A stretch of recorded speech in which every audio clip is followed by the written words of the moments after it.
Have you ever been caught off guard by someone you thought you could trust the most? What would you do if you found your entire existence was a lie? For me, it was more than simply sadness. It was betrayal. When I discovered my wife of several years was cheating, I realized I couldn't let it kill me. I had to act, regain control, and go scorched earth. Now, 3 years later, here's where life has led me. But first, make sure to subscribe. We're only 10 subscribers away from 200.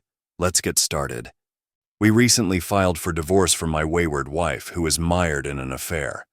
I cannot believe I am in this position in my marriage. A month ago, I would never have imagined this could occur. Until then, our marriage had been fantastic. We never left each other's sides, had incredible intimacy, went on dates every weekend, and always had each other's backs. I did everything in my ability to ensure she had an excellent existence.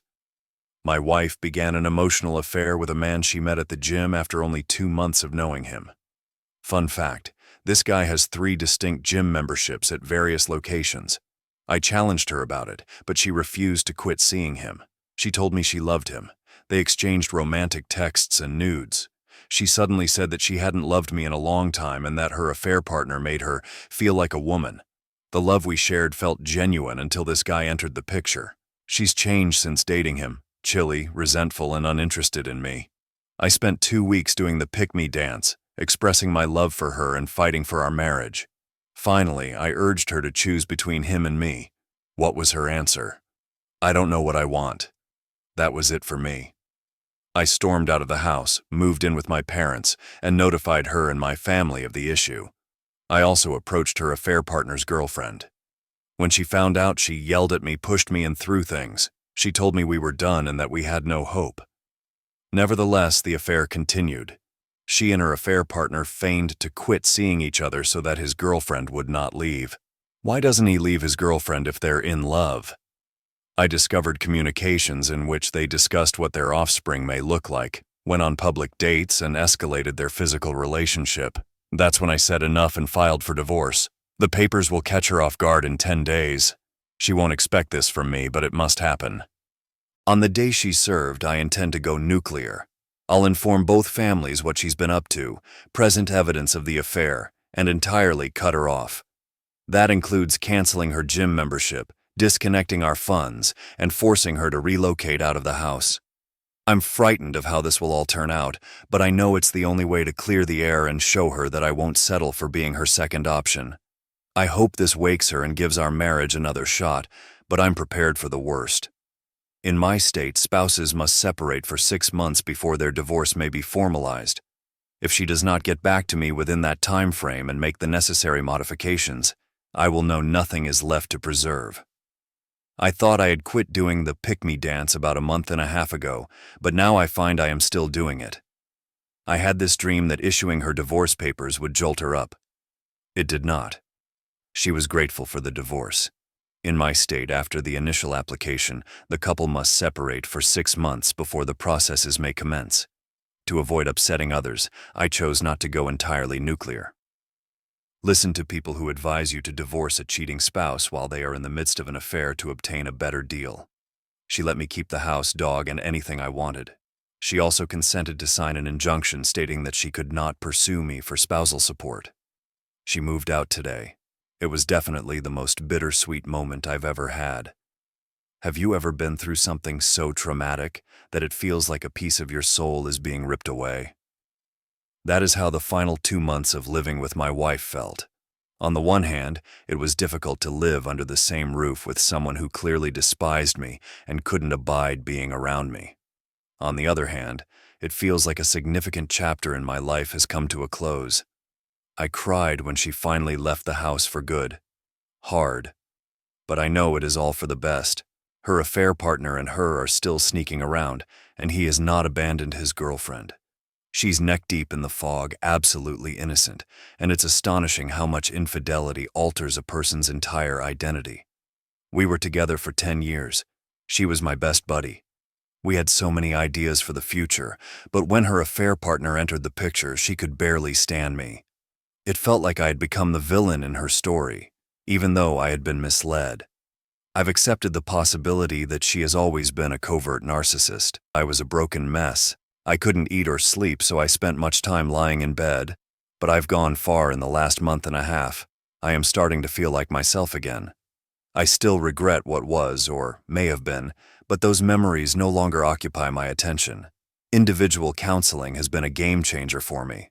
I've also started going to the gym, relying on my family and friends for support, and resuming my old activities while trying out new ones. I've even chosen to hunt for new and higher-paying work, which feels like a good step forward. I've already scheduled a few promising interviews. Knowing that I've already survived one of the most painful situations of my life gives me an unusual sense of confidence and fearlessness that I've never felt before. This split is a fresh start. I can steer my life in any direction I want, and I feel powerful for the first time in a long time. To anyone dealing with betrayal, please know that it is not your fault, no matter how much they gaslight, blame shift, or rewrite history. Cheating is never your fault. You are enough. Your wayward spouse might have approached you to discuss relationship difficulties or ended things maturely, but instead, they chose the most damaging, immature, and cowardly option. Wayward spouses are weak individuals with significant character faults. But you can make it through this. You can both heal and thrive. Take it one day at a time, concentrate on yourself, and put in the work. It is not easy, but it is well worth it. Instead of expressing regret, she immediately began blaming me and distorting the history of our relationship. She refused to stop seeing him, so I knew I had no alternative but to file for divorce. Where I live, there is a necessary 6-month separation period before divorce proceedings can commence, and I am now about 2 months from the conclusion of that term. Since then, I've been living alone in my house with my dog, both of which my soon-to-be ex-wife graciously gave me. I've been focusing on myself, deciding what I want in my next relationship, and waiting patiently for the divorce to be finalized. This is the first time I've experienced adulthood outside of that relationship, as I've been with her since I was 15.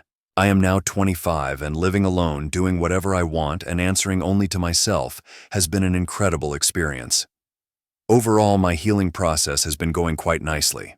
I'm actually looking forward to dating again eventually, but I've decided to wait until the divorce is finalized before taking that step.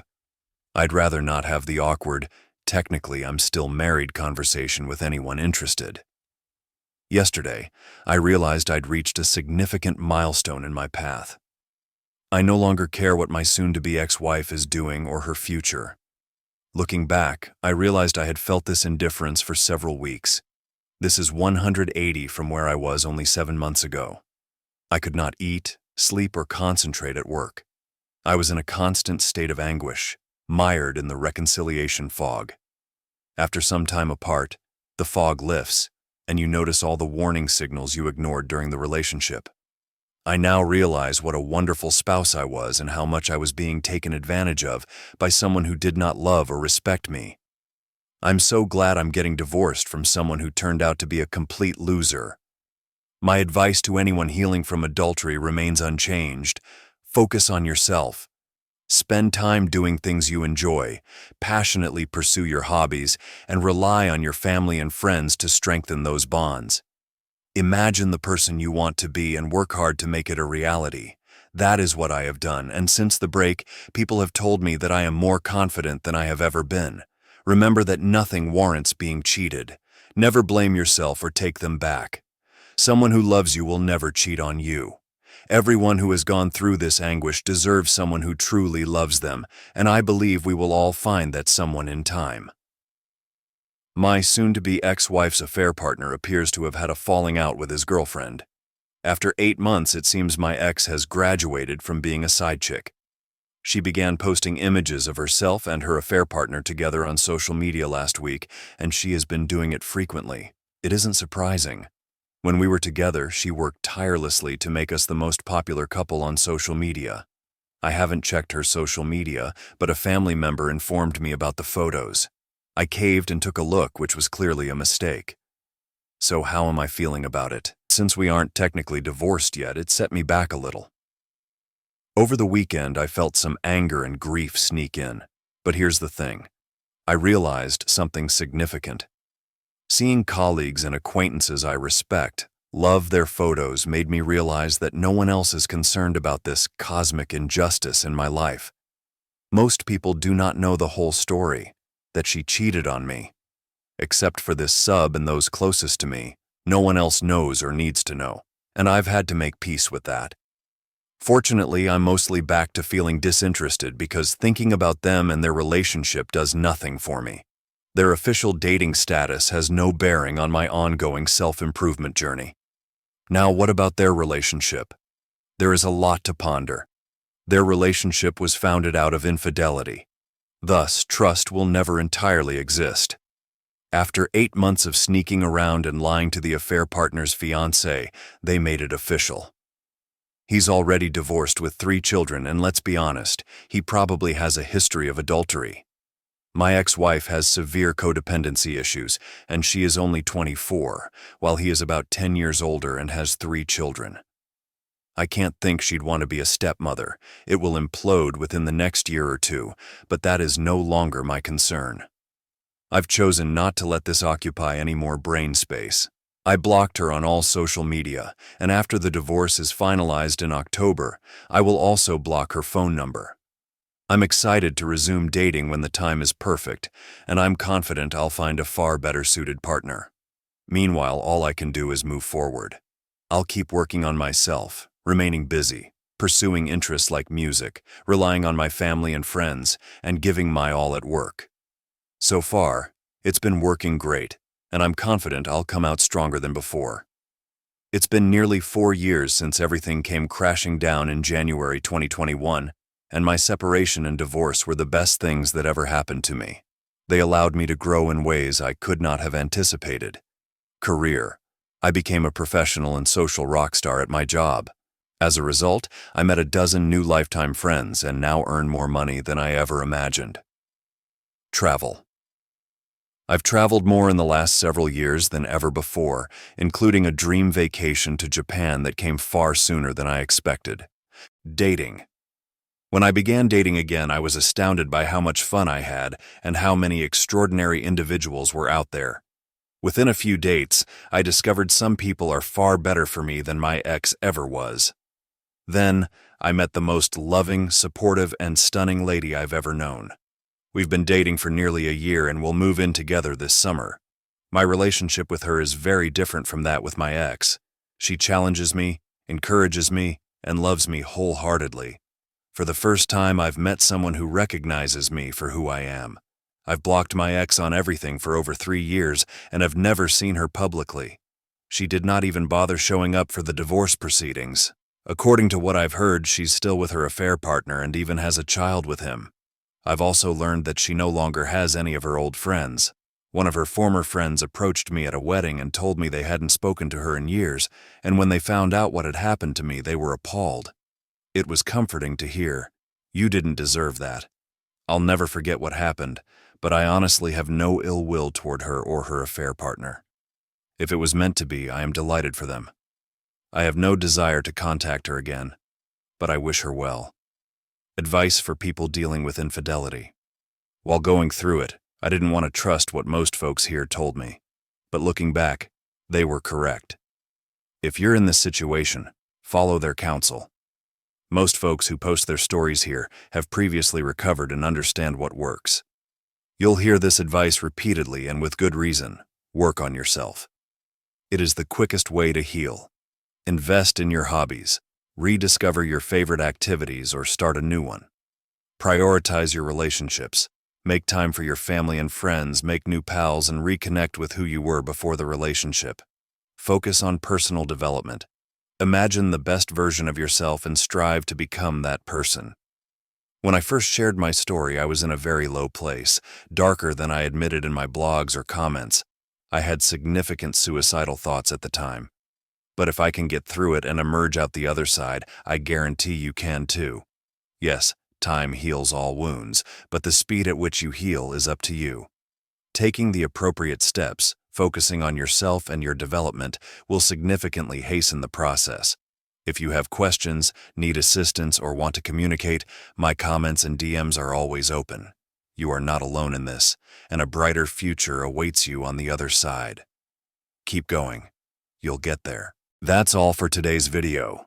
If you found this helpful, please like, share, and subscribe for more such stuff. Don't forget to activate the notification bell to ensure you never miss an update. Thank you for watching. Stay strong and keep going forward.